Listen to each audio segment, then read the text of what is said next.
तो बच्चों कैसे हैं आप सब। बहुत बहुत स्वागत है आपका आज की इस वीडियो में। आज की इस वीडियो में हम देखने वाले हैं बच्चों क्लास 12th का जो आपका पॉलिटिकल साइंस सब्जेक्ट है हिंदी में, जिसको हम लोग बोलते हैं राजनीतिक विज्ञान। तो इस सब्जेक्ट का, इस विषय का ये एक सैम्पल पेपर होने वाला है हिंदी मीडियम के बच्चों के लिए। इस सैम्पल पेपर को आपको ज़रूर देखना चाहिए। इस सैम्पल पेपर को ही क्या, इस टाइम पे जो भी आपको सैम्पल पेपर्स मिल रहे हैं हिंदी में, तो आप उनको ज़रूर देखिए, समझिए, क्योंकि आपके पेपर के लिए वो बहुत ज़्यादा इंपॉर्टेंट है। हो सकता है इस सैम्पल पेपर में से आपके बहुत सारे क्वेश्चन आ भी जाए। और जिन बच्चों को नहीं पता है, आपको मैं बताना चाहूँगा, मैंने ऑलरेडी जो सीबीएसई आपका सैम्पल पेपर जारी करता है इंग्लिश मीडियम में आपके टर्म 1 एग्ज़ाम के लिए जो जारी किया है अभी, तो उसको मैंने हिंदी मीडियम में करके ट्रांसलेट करके और समझा दिया है पूरा। तो उसका भी वीडियो का लिंक आपको डिस्क्रिप्शन में मिल जाएगा, अगर आप वो देखना चाहते हैं तो देख सकते हैं। ये हमारा सेकंड जो है हमारा सैम्पल पेपर होने वाला है पॉलिटिकल साइंस का। ठीक है, पहला वो वाला है, सेकंड ये है, और हो सकता है और भी मैं एक दो और सैम्पल पेपर लाऊं आपके लिए। ठीक है, हो सकता है कई सारे क्वेश्चंस इसमें से आपके टर्म 1 में आ जाए। ठीक है, तो पूरा सैम्पल पेपर जरूर देखिएगा, समझिए आपका पेपर का पैटर्न कैसा है। ठीक है, किस तरह का फॉर्मेट है। तो यहाँ पर आप देख सकते हैं 2021-22 के लिए होने वाला है, क्लास 12th का हिंदी मीडियम में होने वाला है। ठीक है, तो चलिए वीडियो को हम शुरू करते हैं। तो देखिए, जो आपका टाइम दिया जाता है पेपर को अटैम्प्ट करने के लिए 90 मिनट यानी 1.5 घंटे का दिया जाता है। जो आपका मार्क्स होता है वो 40 होता है। ठीक है बच्चों, अब हम थोड़ा सामान्य निर्देश की बात कर लेते हैं, जनरल इंस्ट्रक्शंस की। बहुत जल्दी बात करूंगा, इसका शॉर्ट में बात करूंगा बोले तो।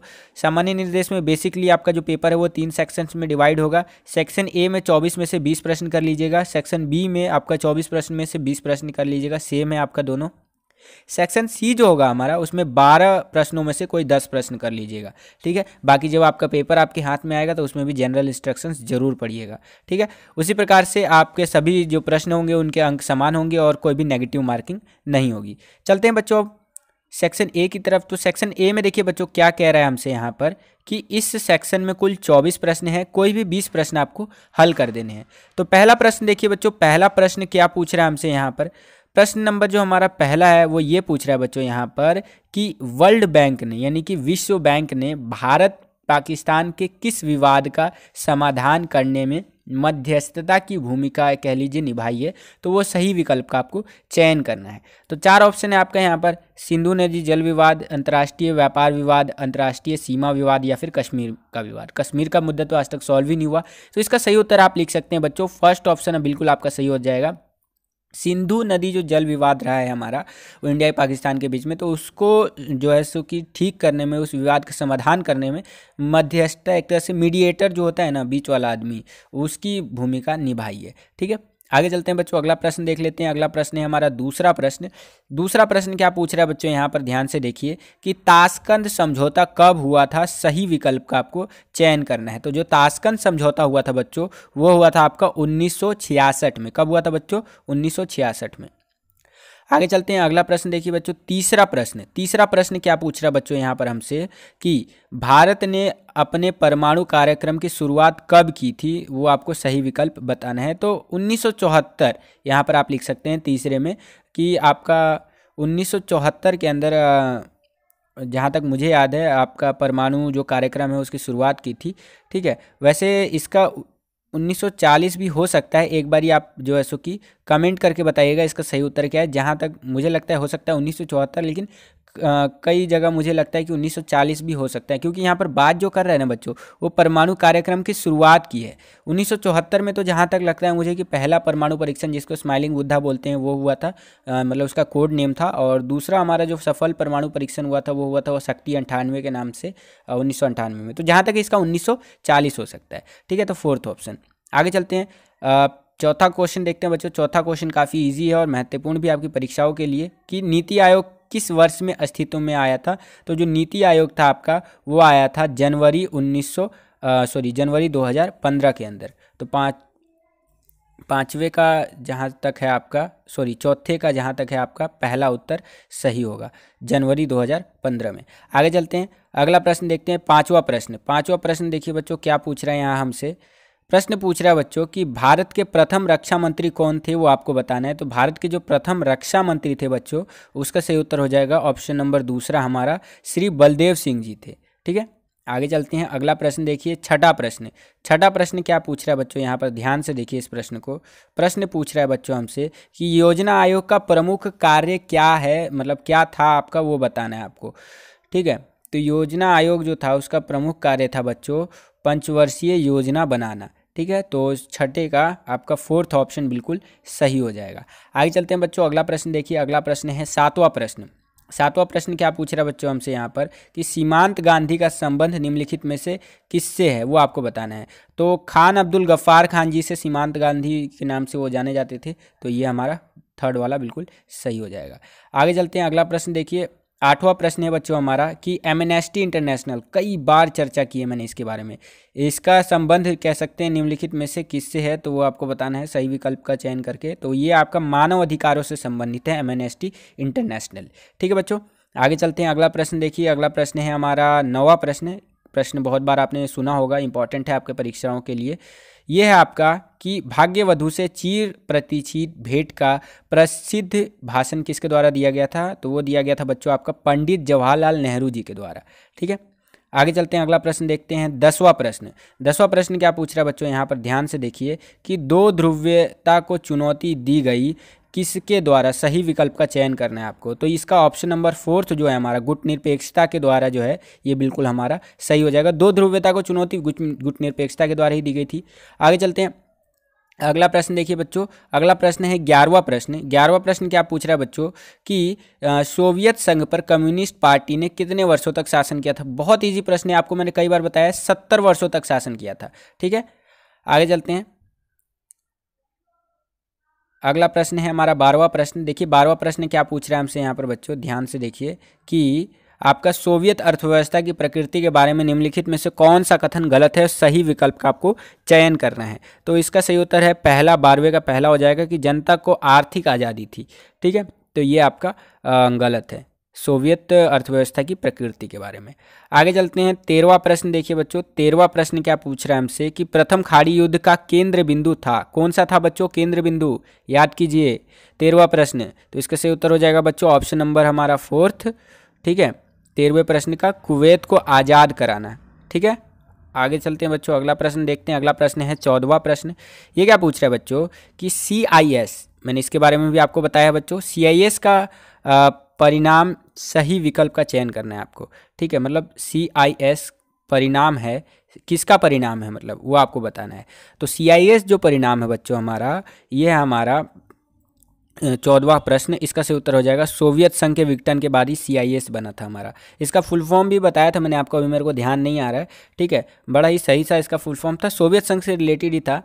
ठीक है, तो ये है आपका CIS सोवियत संघ के विघटन का परिणाम है। आगे चलते हैं, 15वां प्रश्न देखते हैं बच्चों। 15वां प्रश्न क्या पूछ रहा है हमसे, 15वां प्रश्न पूछ रहा है बच्चों कि संयुक्त राष्ट्र संघ के वर्तमान महासचिव कौन है हमारे, वो बताना है आपको। तो वर्तमान में मैंने आपको कई बार बता रखा है एंटोनियो गुटेरेस जी है, उससे पहले बान की मून थे, उससे पहले कॉफी अन्ना जी थे। ठीक है, तो ये हमारे एंटोनियो गुटेरेस जी है। ठीक है, कॉफ़ी अन्ना, मैंने कॉफ़ी बोल दिया, कोई बात नहीं। अगला प्रश्न देखते हैं, अगला प्रश्न है हमारा 16वां प्रश्न। ये क्या पूछ रहा है बच्चों, ध्यान से देखिए यहाँ पर कि विश्व स्वास्थ्य संगठन की स्थापना का उद्देश्य था, मतलब विश्व स्वास्थ्य संगठन यानी कि WHO जो है हमारा, वर्ल्ड हेल्थ ऑर्गेनाइजेशन, तो इसका उद्देश्य क्या था, स्थापना जब हुई इसकी तो उद्देश्य क्या बोला गया। तो इसका सही उत्तर हो जाएगा बच्चों फोर्थ वाला ऑप्शन आप लिख सकते हैं कि विश्व के देशों में स्वास्थ्य से संबंधित समस्याएं जो है हमारा, उस पर आपसी सहयोग एवं समझ विकसित करना। अभी कोविड का टाइम चल रहा है, ठीक है, तो आज के टाइम पे ना पूरा दुनिया ना स्वास्थ्य को लेकर के ना कोऑर्डिनेशन बैठाया रहता है। अभी एक दवाई मतलब एक दवाई की कमी पड़ गई थी जो भारत के पास बहुत सारा था, तो भारत ने अमेरिका को दिया, बहुत वेरियस कंट्रीज़ को दिया। उसी प्रकार से पूरी दुनिया में वैक्सीन बांट रहा है भारत। तो मतलब ये सारी चीज़ें एक तरह से मीडिएटर का रोल कौन निभाता है यहाँ पर, WHO निभाता है, सारी जो कंट्रीज़ है उनके बीच में कोऑर्डिनेशन बैठाने के लिए, मध्यस्थता बैठाने के लिए। ठीक है बच्चों, आगे चलते हैं 17वां प्रश्न। देखिए बच्चों 17वां प्रश्न क्या पूछ रहा है यहाँ हमसे कि स्वतंत्रता के समय भारत में कितने देशी रियासतें थी। तो वो थी बच्चों आपकी 565। ठीक है, 565 देशी रियासतें थी। जब हमारा जो देश है बच्चों ये नया नया बना ही था तो अलग अलग रियासतों में बटा हुआ था। टोटल रियासतों की जो संख्या थी वो 565 थी। आगे चलते हैं 18वां प्रश्न। देखिए बच्चों 18वां प्रश्न क्या पूछ रहे हैं यहाँ हमसे कि भारत सरकार ने राज्य पुनर्गठन आयोग की स्थापना कब की। सही विकल्प का चयन करना है। तो 18वें प्रश्न का सही उत्तर ए हो जाएगा, यानी कि पहला हो जाएगा आपका। 1953 में इसकी जो है सो कि स्थापना की थी और आपका 56 में लागू हो गया था। ठीक है, तो ये 18वें का फर्स्ट ऑप्शन जो है पहला वो बिल्कुल सही होगा। आगे चलते हैं 19वां प्रश्न। देखिए बच्चों 19वां प्रश्न क्या पूछ रहे हैं यहाँ हमसे कि विश्व स्वास्थ्य संगठन की स्थापना कब हुई थी, ये आपको बताना है। यहाँ पे देखिए डेट के साथ पूछ रहा है। एक चीज़ का ध्यान रखिएगा बच्चों, अगर आप इस चीज़ को दिमाग में बैठा के चल रहे हैं कि मैंने इन सारे जो संगठन है, विश्व स्वास्थ्य संगठन, वर्ल्ड बैंक, IMF, ठीक है, इसी प्रकार से जो वेरियस आपके ऑर्गेनाइजेशंस है उनके मैंने स्थापना के सिर्फ ईयर किस साल में उसका स्थापना हुआ था, जैसे UNO का स्थापना हुआ था आपका 1945 में, तो वो याद कर लिया है तो इस चीज़ को बिल्कुल भूल जाइए, क्योंकि जो आपसे क्वेश्चन पूछेगा ना वो बिल्कुल ट्रिक लगा के पूछेगा। आप याद करके गए होंगे UNO का जो स्थापना हुआ था वो 1945 में हुआ था। ठीक है, 1945 में हुआ था, लेकिन वहाँ पूछ लेगा कि किस तारीख को और किस महीने में हुआ था। तो आपको तो ये पता ही नहीं होगा कि 24 अक्टूबर 1945 को हुआ था, तो आप बिल्कुल वहाँ तुक्का लगा के आ जाएंगे। तो डेट भी पढ़िए साथ साथ उसका, ठीक है, कि किस डेट को और किस महीने में हुआ था, तब आप जा करके सही उत्तर उसका दे पाएंगे। ठीक है बच्चों, तो 19वां जो प्रश्न है कि विश्व स्वास्थ्य संगठन यानी WHO जो है उसकी स्थापना कब हुई थी, तो इसका सही उत्तर आप लिख सकते हैं पहला वाला ऑप्शन हमारा बिल्कुल करेक्ट होगा, 7 अप्रैल 1948 को हुई थी। आगे चलते हैं अगला प्रश्न। देखिए 20वां प्रश्न, भारत के प्रथम गृह मंत्री कौन थे। तो आई थिंक सभी को पता है ये, ऑप्शन नंबर दूसरा हमारा बिल्कुल सही हो जाएगा, सरदार वल्लभ भाई पटेल जी थे, जिनको लौह पुरुष की भी संज्ञा दी जाती है। अगला प्रश्न देखिए 21वां प्रश्न, काफ़ी आसान प्रश्न है। ठीक है, आसान उनके लिए जिन्होंने थोड़ा पढ़ा है, जिन्होंने नहीं पढ़ा उनको तो कठिन लगेगा। संयुक्त राष्ट्र संघ के सालाना बजट में सबसे अधिक योगदान किस देश का है। वैसे तो इजी लग रहा है, ठीक है, मतलब जो UNO है आपका उसमें एक बजट होता है, जैसे आपके घर को चलाने के लिए एक बजट चाहिए होता है ना, महीने का 10,000, 15,000, 20,000, वेरी करता है आप किस कैटेगरी के हो, मिडिल क्लास या फिर अपर मिडिल क्लास। ठीक है, उसी प्रकार से जो आपका UNO है उसको चलाने के लिए भी साल का एक बजट नियुक्त किया जाता है। अपने देश का भी बजट आता है, आम बजट। तो यहाँ पर पूछ रहा है कि सबसे ज़्यादा बजट में वित्तीय योगदान कह सकते हैं, पैसा जो करेंसी है हमारा, बोले तो जो हमारा पैसा देते हैं, मतलब रुपया, डॉलर, येन आपका, उसी प्रकार से वेरियस हमारे जो करेंसीज होते हैं, तो सबसे ज़्यादा किस देश का योगदान होता है। तो वर्तमान समय में देखा जाए ना, मतलब पहले से भी तो अमेरिका ही ज़्यादातर देता रहा है। ठीक है, अमेरिका के बाद अगर हम बात करें तो चीन वगैरह ज़्यादा देते हैं।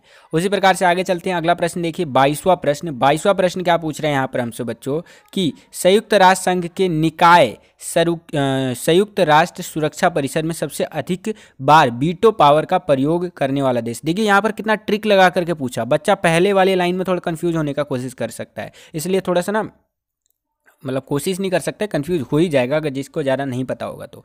ठीक है, 22वां प्रश्न पूछ रहा है कि संयुक्त राष्ट्र संघ के निकाय संयुक्त राष्ट्र सुरक्षा परिषद में सबसे अधिक बार वीटो पावर का प्रयोग करने वाला देश। ठीक है, क्वेश्चन जो मेन शुरू होता है ना हमारा वो यहाँ से होता है, सुरक्षा परिषद में सबसे अधिक बार वीटो पावर का प्रयोग करने वाला देश। ठीक है, ये ऊपर का थोड़ा सा ना दिमाग को घुमाने के लिए दिया हुआ है, तो इसको भूल जाइए। तो इसका सही उत्तर आप लिख सकते हैं, इजी क्वेश्चन है आपका, जो सोवियत संघ या फिर रूस आप जिसको कह सकते हैं वर्तमान समय में। आगे चलते हैं, अगला प्रश्न देखिए, अगला प्रश्न है हमारा 23वां प्रश्न। 23वां प्रश्न क्या पूछ रहे हैं यहाँ पर हमसे बच्चों कि ऑपरेशन डेजर्ट स्टॉर्म का संबंध जो है वो किससे है, वो आपको सही विकल्प बताना है यहाँ पर। तो इसका फोर्थ वाला ऑप्शन आप लिख सकते हैं, अमेरिका द्वारा लगभग 34 देशों की सेनाओं से। ठीक है, तो ऑपरेशन डेजर्ट स्टॉर्म का संबंध पता चल गया आपको, अमेरिका के द्वारा अपने लगभग 34 देशों की सेनाओं से है।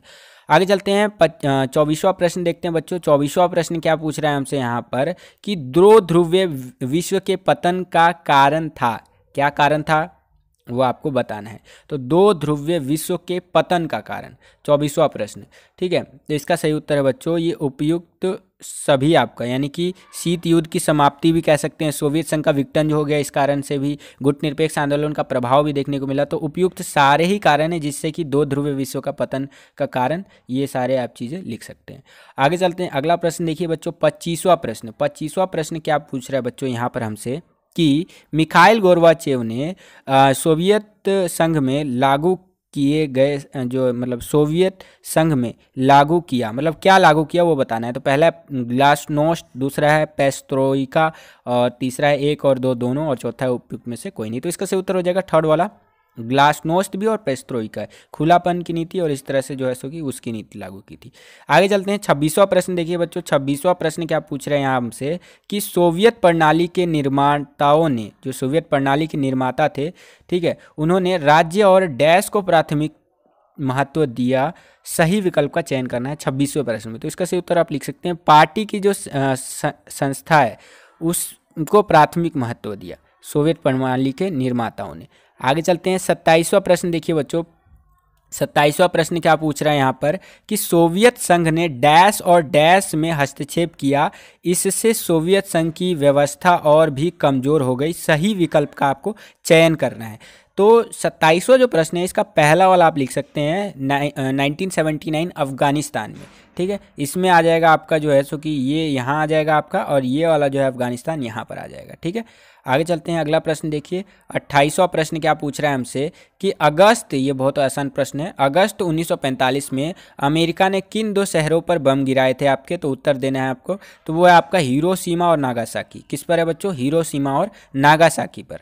आगे चलते हैं, अगला प्रश्न देखिए, 29वां प्रश्न क्या पूछ रहा है बच्चों हमसे कि जर्मनी, इटली, जापान ने कौन से राष्ट्रों की अगुवाई की थी? 29वां प्रश्न है, तो इसका सही उत्तर है बच्चों धुरी राष्ट्रों की, ठीक है। आगे चलते हैं, अगला प्रश्न देखिए, 30वां प्रश्न। 30वां प्रश्न क्या पूछ रहा है हमसे कि कोरिया संकट का कार्यकाल था, कोरिया जो संकट है आपका उसका कार्यकाल क्या था बच्चों? 30वें प्रश्न का ऑप्शन नंबर आपका फोर्थ बिल्कुल सही हो जाएगा यहाँ पर, 1950 से 53 तक। आगे चलते हैं, 31वां प्रश्न देखिए बच्चों। 31वां प्रश्न क्या पूछ रहे हैं यहाँ हमसे कि वियतनाम युद्ध के समय अमेरिका के कौन से राष्ट्रपति संकट में पड़ गए थे? जो वियतनाम युद्ध हो रहा था तो कौन से राष्ट्रपति थे जो हमारा संकट में पड़ गए थे आपके? 31वां प्रश्न, तो इसका सही उत्तर हो जाएगा जॉनसन जी, ठीक है। आगे चलते हैं, अब हम आ चुके हैं सेक्शन बी की तरफ। तो सेक्शन बी देखिए, इसमें सेक्शन बी में क्या बोल रहा है कि इसमें भी 24 में से 20 प्रश्न आपको कर देने हैं, ठीक है बच्चों। तो देखते हैं, सेक्शन बी का पहला क्वेश्चन है यानी कि 32वां प्रश्न। तो ये क्या पूछ रहा है बच्चों हमसे कि पूर्वी गठबंधन को किस नाम से जाना जाता है? उत्तर देना है आपको। तो पूर्वी जो गठबंधन है हमारा बच्चों, 32वां प्रश्न, इसको वारसा के नाम से जाना जाता है। किस नाम से जाना जाता है? वारसा के नाम से। आगे चलते हैं, अगला प्रश्न देखते हैं बच्चों, 33वां प्रश्न। तो 33वां प्रश्न देखिए बच्चों क्या पूछ रहा है हमसे यहाँ पर।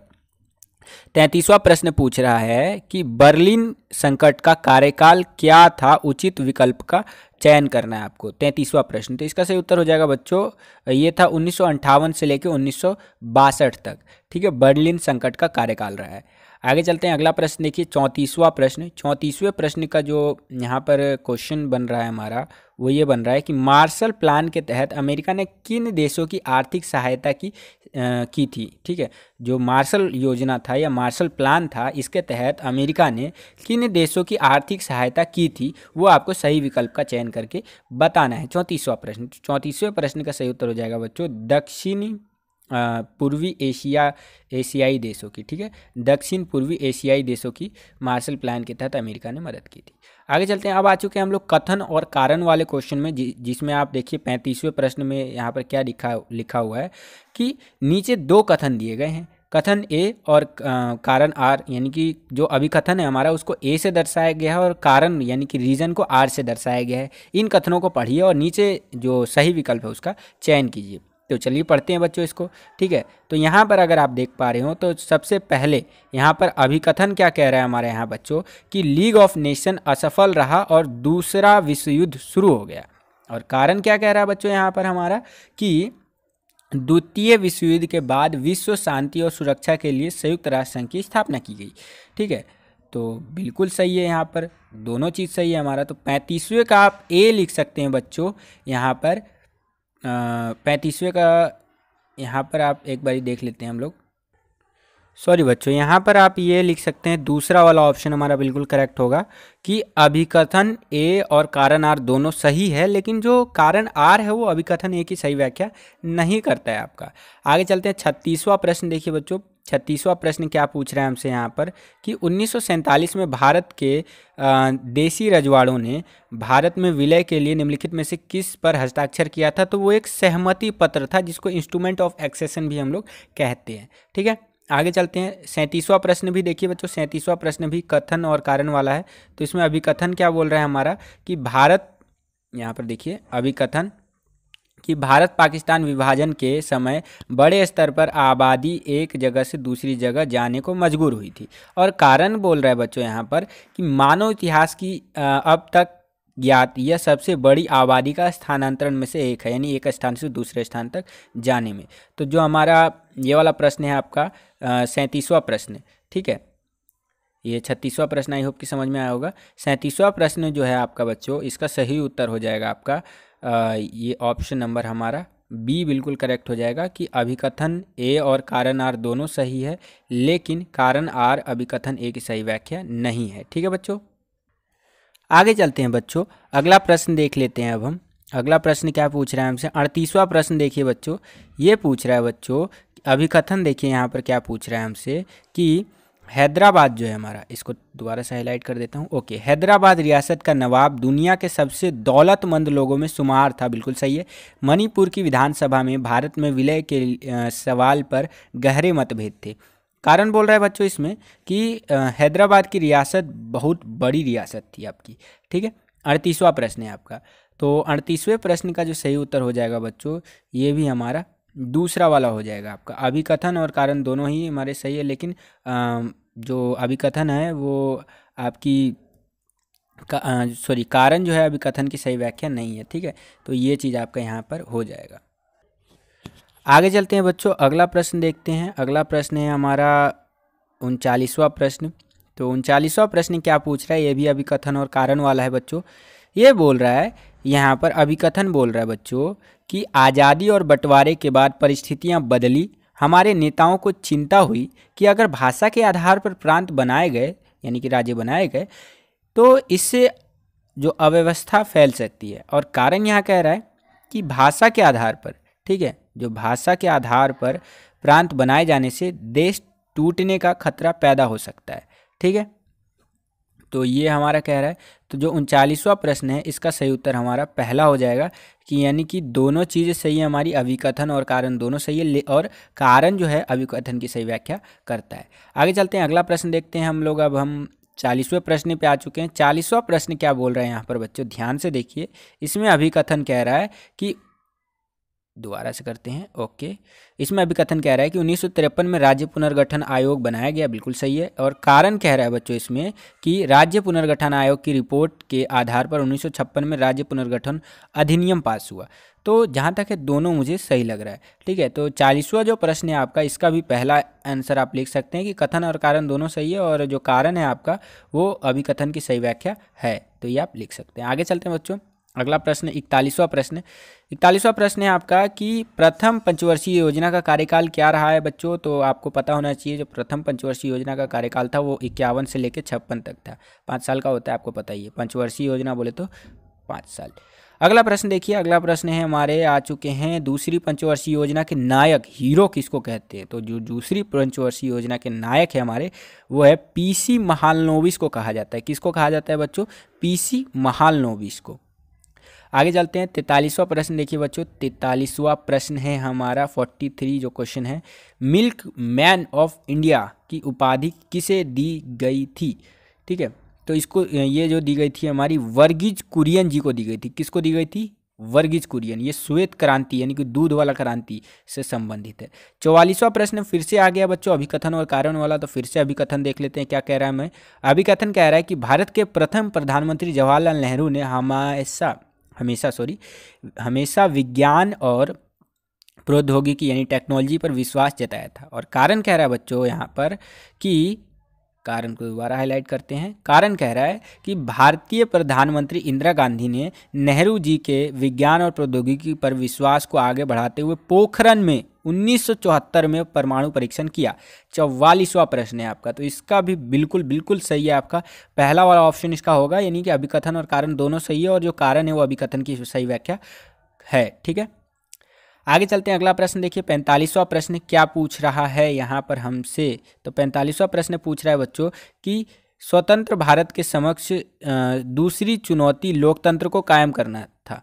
ठीक है, और जो कारण कह रहा है बच्चों यहाँ पर हमें कि भारत में लोकतंत्र को मजबूत बनाने के लिए संविधान में सभी नागरिकों को मौलिक अधिकार और राजनीतिक अधिकार दिए गए हैं।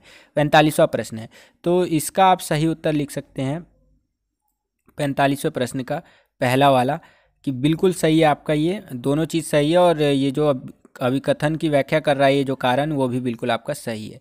ठीक है, आगे चलते हैं। 46वां प्रश्न देखिए बच्चों, 46वां प्रश्न क्या बोल रहा है हमें कि यहाँ पर दिया गया है, ध्यान से इस चीज़ को पढ़िए आप, कि धर्मशाला जहाँ तिब्बत शरणार्थियों की सबसे बड़ी बस्ती है किस राज्य में है। एक धर्मशाला के बारे में बात कर रहा है जहाँ पर जो तिब्बती शरणार्थी हैं, हमारे माइग्रेंट्स हैं, उनकी मतलब सबसे बड़ी बस्ती पाई जाती है, वो किस राज्य में पाई जाती है। तो वो पाई जाती है बच्चों हमारी हिमाचल प्रदेश के अंदर।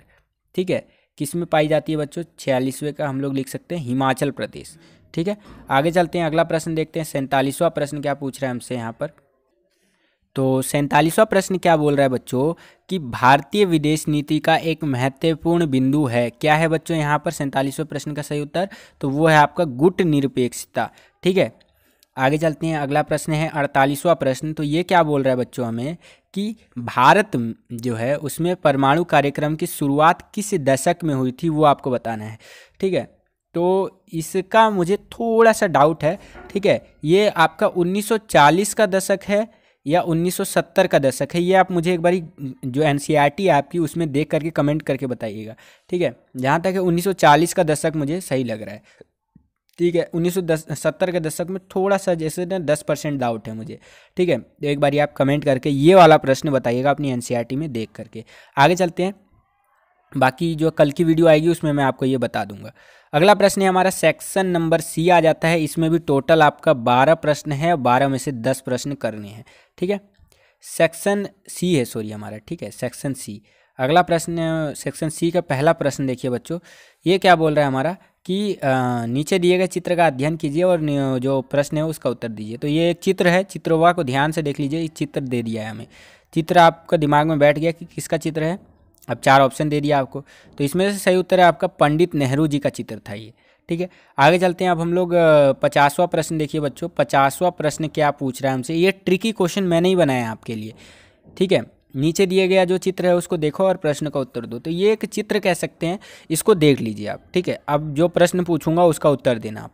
ठीक है, तो यहाँ पर ध्यान से देखिए, ये जो प्रश्न आ गया आपके सामने, इस प्रश्न में पूछ रहा है आपसे, यहाँ पर ध्यान से देखिए कि यह चित्र किस पाठ से संबंधित है। आपकी एनसीईआरटी जो पाठ्य पुस्तक है, यानी एनसीईआरटी की जो बुक है, उसके अकॉर्डिंग आपको सही विकल्प का चयन करना है। पहला आपका शीत युद्ध का दौर, दूसरा है राष्ट्र निर्माण की चुनौतियाँ, तीसरा भारत के संबंध, और चौथा है आपका संयुक्त राष्ट्र संघ तथा इसके संगठन। तो इसका सही उत्तर है बच्चों 4th वाला हो जाएगा। अब जो आपका नए सिलेबस के अकॉर्डिंग जो चैप्टर 3 हो गया है आपका संयुक्त राष्ट्र संघ, तो ये इससे संबंधित है, और इस चैप्टर का नाम भी बदला है संयुक्त राष्ट्र संघ तथा इसके संगठन। ठीक है बच्चों, आगे चलते हैं। अगला प्रश्न देखते हैं, 51वां प्रश्न। ये काफ़ी इजी है, समझिए इस प्रश्न को भी। इसमें भी चित्र, मतलब ये जो कार्टून है आपका, इस कार्टून को देख करके आपको बताना है कि ये कार्टून किससे संबंधित है। ठीक है, तो कार्टून आई होप आपने देख लिया होगा। आप कार्टून से संबंधित प्रश्न देखिए। बोल रहा है कि हाथ में झाड़ू लिए कौन खड़ा है, तो हाथ में झाड़ू लिए आपका कांग्रेस पार्टी की इंदिरा गांधी जी खड़ी हैं। ठीक है बच्चों, आगे चलते हैं। अगला प्रश्न देखिए। अब हम लोग आ चुके हैं, मतलब सेक्शन नहीं, मतलब बी जो गद्यांश, इसमें गद्यांश दिया गया, उसी के आधार पर आपको आंसर देना है। ठीक है, इसको पढ़ करके। तो ये शॉक थेरेपी के कारण रूसी मुद्रा के में मतलब मूल्यों में नाटकीय गिरावट वगैरह, ये सारी चीज़ें आप पढ़ लीजिए। वीडियो को पॉज करके अगर आप पढ़ना चाहते हैं तो पढ़ लीजिए, मैं डायरेक्ट आंसर आपको इसका बताता चलूँगा। ठीक है, तो यहाँ पर देखिए 52वां प्रश्न है आपका। 52वां प्रश्न क्या पूछ रहा है हमसे बच्चों, तो ये पूछ रहा है बच्चों यहाँ पर शॉक थेरेपी में सामूहिक फार्म को बदला गया। सामूहिक जो फार्म थे उसको किस में बदला गया, तो वो निजी फार्मों में बदला गया। 52वें का आप ऑप्शन नंबर जो है हमारा पहला लगा सकते हैं। आगे चलते हैं 53 जो 53वां क्वेश्चन है आपका। 53वां क्वेश्चन क्या पूछ रहे हैं हमसे, शॉक थेरेपी जो थी, यहाँ पर देखिए कि शॉक थेरेपी का रूस की जनता के लिए सबसे बुरा प्रभाव किस क्षेत्र पर पड़ा, तो वो आर्थिक क्षेत्र जो हमारा था उसके ऊपर पड़ा था। ठीक है, आगे चलते हैं, अगला प्रश्न देखते हैं। अब हम लोग आ चुके हैं सी जो यानी तीसरा जो गद्यांश है उसके अंदर जो क्वेश्चन है उस आधार पर आपको आंसर देना है। तो गद्यांश काफ़ी बड़ा है, अगर आप वीडियो को पॉज करके पढ़ना चाहते हैं तो पढ़ सकते हैं। मैं धीरे धीरे स्क्रॉल कर देता हूँ गद्यांश को। ठीक है, वीडियो पॉज कर करके आप पढ़ सकते हैं। तो यहाँ पर मैं स्क्रॉल करता जाता हूँ।